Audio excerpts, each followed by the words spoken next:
Yeah, it's huge. Excited just to get back to AT&T. Obviously, the greatest place to play, and to do it with a full stadium. Cowboy fans going crazy, I'm sure. Monday Night Football, division opponent. No better way, really, for I guess, this team just to start the season off at home. I'm excited for it. We've got to start off and get this first division win. This is a great atmosphere to be able to do it in, and I'm excited for the challenge. You say you always take a moment anyway. Yeah. Just because it's your first game back since the ended, even more special or anything like that? I think it'll be more special just because of the amount of Cowboy fans that'll be there versus the away games. I mean, obviously the first two they traveled great and felt the energy and felt that, but just knowing that the support that they've given me over these past, I guess going on a year, was important, was something that I felt, and knowing that when I run out there, once again, whether it's pregame, whether it's in a moment within the game, just to be able to see up there and to know that after COVID, what we all went through last year, to have them all back, yeah, it'll be exciting. I'll take that moment. I'll be thankful for it, but then flip them on right back again to the Eagles' defense and what I have to do to win the game. Dak, game one, you're throwing 58 times, game two, y'all are rushing 98 yards.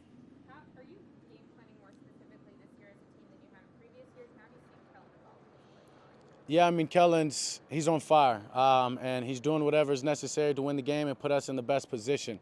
Obviously, you go into each and every game planning to be balanced. I mean, that's what you assume that you have to do to win the game, right? But once you get out there and you see the way that the defense is, what they're throwing at you, if you have to adjust, he's been able to do that, whether it's throwing the ball a bunch of times because of a box count or running because we've got holes and the offensive line was creating them. He's been great and he's been on fire, and I'll come back to the sideline sometimes and tell him, man, just keep it up. And credit to him for him just putting us all in great spots, whether it's Tony and Zeke in the run game or receivers just getting the ball in their hands and allowing us to play to our strengths. Speaking of the unusual position of seeing you were in the room with him as a player and then see him as a coach and now a coordinator, how has he evolved and what is his command of the room? Does his command come from just his attention to detail and his ideas?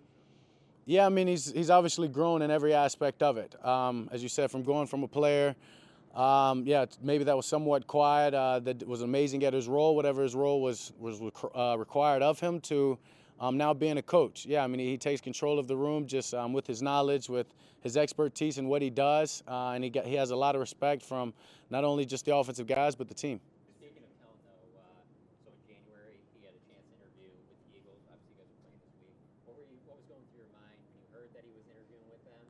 And did you guys ever have any conversations while that was going on? I think we might have had a couple. Obviously, at that point, any situation like that, you're happy for a guy personally. I mean, that's becoming a head coach is something that every coach probably dreams of. And so I was excited for him getting that opportunity. I'm excited that he was able to interview from it, learn a lot, I'm sure, and grow. But, yeah, I mean, selfishly, that's not something that I wanted to see or was excited about, but happy for him.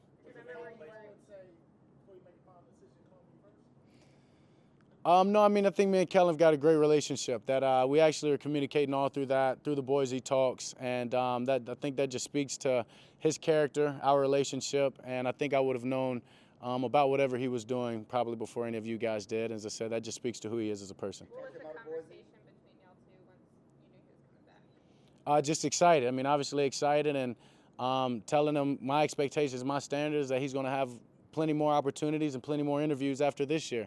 But let's focus on this. Let's focus on getting better, one another, just with our relationship, and getting better as a play caller for him, me as a quarterback, so we can help each other and keep pushing each other so he can become that. Kellen has a calmer, cooler temperament to him, maybe not the first personality style that you might associate with the head coach. Has it been a misnomer in terms of his ability to command the room despite his seemingly easygoing personality? I mean, there's a million ways to lead, and I don't think we can compare one way of leadership to the other. And yeah, as you said, he's an easygoing guy, obviously, but I think that helps. I think that plays a big part in his connection with the players, his ability to be able to lead, his ability for people to follow him, and he's authentic. And anytime you put those two things together, it makes it a little bit more natural for guys to follow you, guys to believe in you. And I think he does a great job in his role and everything that he does.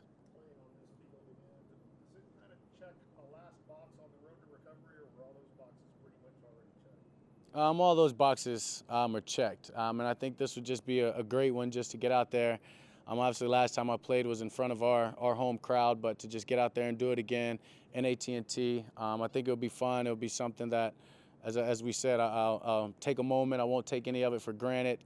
But, yeah, all the boxes are checked and just ready to go out here and get a win. Say again, that was crazy, yes. Schultz. Yeah, you're right. Go ahead. How has your view of Schultz changed over the last year? I think my views of Schultz has always been consistent, but he's just a guy that continues to grow and continue to get better. So I have high expectations for him. He holds himself to a high standard. He's a very smart player, obviously coming from Stanford. Sometimes he'll let you know. But he's a great guy. He's a great football player. He's very, very smart. He's always talking about things that he thinks can help the offense or things that he sees on the film, and I think that that shows. It shows when you get out there at Sunday and then he's just able to go out there and be himself and make incredible catches like he did last week, block or do whatever it is that's asked of him. So you hosted Jalen Hurts, I guess, in his visit to Mississippi State. Is there anything you remember from that visit? Yeah, I did. Yeah, just in the fact that I knew he wasn't coming to Mississippi State.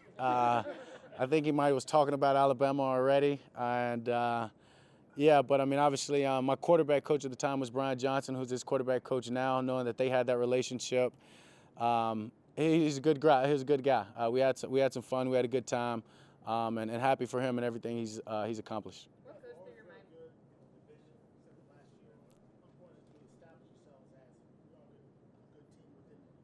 Yeah, we've got to be the top of this division. To be the team that we want, it starts by winning your division, and that's the standard that we have, and it starts this Monday night. And we've got to come out there with the energy, feed off the home crowd, feed off the Monday night atmosphere, and yeah, start the way that we need to start to gain our position. What did Terrence show y'all he could do last week, and how proud were you for him? Yeah. Y'all said you believed in him, and now he showed it. For sure, I was definitely proud, but I wasn't surprised. As I said, he's had one of the best off seasons, and he's continued that through training camp, and he's continued that in every opportunity that he's gotten. And I think it just showed out there going against one of the best pass rushers. Was one-on-one a bunch of times, made some great plays and run blocking, and he's done a good job. And we're going to continue to need that from him and from the other guys that step up. And I think he sets a tone for the offense of young guys needing to play. Talking about establishing yourself in the division, what about home? You got 3 straight games at home here. There's a chance to build off that game and really assert your home field advantage with these straight games. Talk about the Eagles. Yeah, I mean, it's huge. It's huge. We talk about it defending our home turf and defending AT&T, and I think it starts, or I know it starts right now as we're going on a stretch, but we can't focus about having 3 in a row unless we get the first one. So as I said, it's a great way to open up the season at home with the Eagles and on Monday Night Football, and I think I know this win would be huge and us capturing momentum that will continue throughout the year, but definitely throughout this home stretch. What's the balance between, obviously you're really familiar with the Eagles. You didn't play them last year, and it's a new coaching staff, new scheme. How do you balance whatever familiarity you had versus everything that's new since then? Yeah, you trust everything and our preparation and everything that we did from the spring through training camp up to now. Obviously, we've seen a lot of different defenses. We go against our defense, who's great, and it's an iron sharpen iron every day that we're out there working. But you have to trust your rules. Obviously, we've seen what they've done the last 2 weeks, and going into this one, you wonder if that's who they are, or are they just setting up something for a division opponent, right? So we've just got to trust our instincts, trust everything in our preparation through training camp, and go out there and know that we've got enough plays, we've got enough weapons. Just our brotherhood and everything has to show no matter what they throw at us.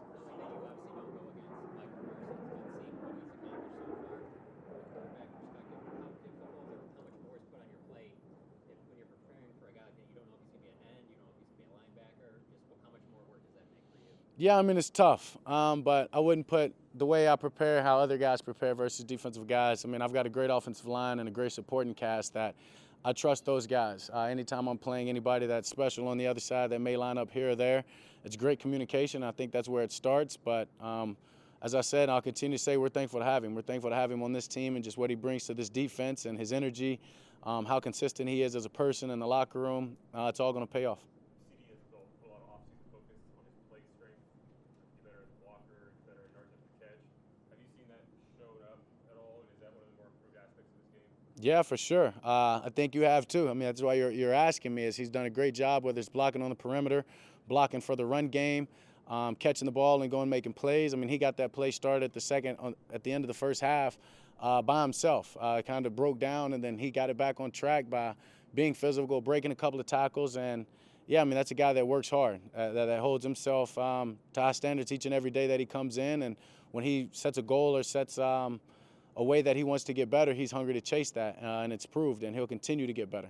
How can the success of Zeke and Tony help you with both of those guys?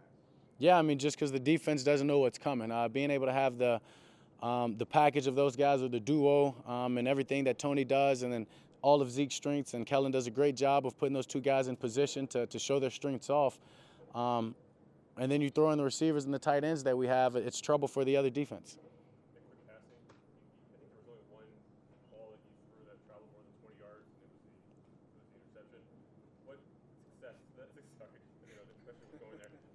The success in the quick passing game, what do you think was responsible for that? Just the preparation for one, knowing that game was going to require that, and then second, the receivers just getting open quick, being decisive, getting to their spots, getting to their routes, and me trusting everything that I'm seeing. And I think that was just bottom line it. And I can guarantee there'll be a lot more passes over 20 yards that don't get intercepted. So.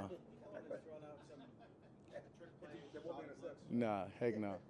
Kellen with his trick plays, exotic looks, whatever. Are there any plays you look at and say, really? Where'd you come up with that one? Oh, maybe all of them in a sense. And he's smart. He's smart. He's a mastermind at that type of stuff. And I think that's when he really shows off his specialty and just what he knows about this game and just the rules and just the ways to attack defenses. And, yeah, we're just getting started too. So. Saying there's more trick plays than we'll ever know about. Like a couple every week. We're going into every game with them. I mean, is there a certain time of the week when y'all are putting them in? What's that process like for y'all? I mean, as I said, that's Kellen mastering them up. He brings them to me maybe, and then sometimes I share them to Zeke or to a certain player if it's for him. But he does a good job of not overwhelming and not putting too much in and knowing the right time to get it in. Obviously, we want to be aggressive. We want to have them, but that's not the offense. But you have to have that balance and that mix, and just credit to him. Just as I said, that's really when I think he shows off how special his mind is and what he sees and how innovative he can be. Different is it looking at this Philly defense that you've been used to seeing, Yeah. sports kind of thing, and now it's not that anymore. Is it strange? Yeah, it's different. It's definitely different. I wouldn't say it's strange. As I said, I'm not necessarily sold though until after this game or until the first half. A little bit of myself said that they're just scheming up a little bit to pull it out against us, right? I mean, sometimes you do things different against your division than you do other opponents, but it's definitely a different defense. But I'm excited just to get out there and to see who they are and what they really are, and if it's what we've seen on tape these last two games, and just go out there and attack them.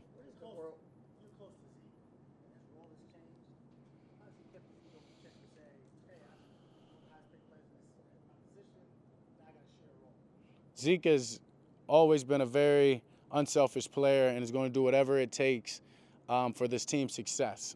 So if there's any misnomer about that, we probably should nix that and get rid of it now. As he's all about the team, he's all about the brotherhood, he's all about the team's success. And obviously individual success is great, but it's not about that. And I'll continue to credit him and just our whole offense as a whole, as there's a few guys on our team that are paid well and that never comes into play. That's never what this game is about.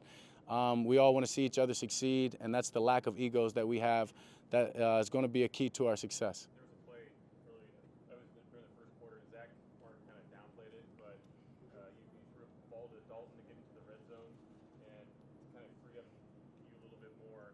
He blocked the lineman with one hand, and he blocked another one with his other. Is that an effort that you noticed on film and maybe not surprising, but nonetheless, is that indicative, you think, of who he is? That's exactly who he is, and that's why he downplayed it, because that's what he expects from himself.